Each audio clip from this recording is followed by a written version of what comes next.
ፈውስን የቀዳሁብሽ የበረከት አዘቅት ለዚህ ቀን የደረስኩት ሆነሽ ነው ብርታት።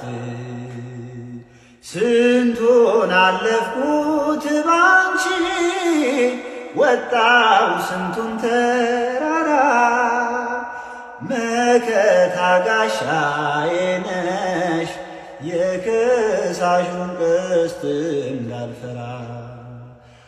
አንድ እርምጃ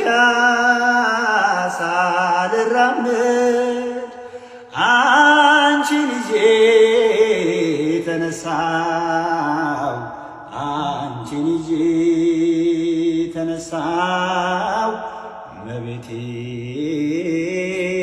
ዛሬም ባርኪ ውዳሴሽን አበዛለው የአምላኬና ዛሬም ባርኪ ውዳሴሽን አበዛለው ፍቅሯ ይደረብን።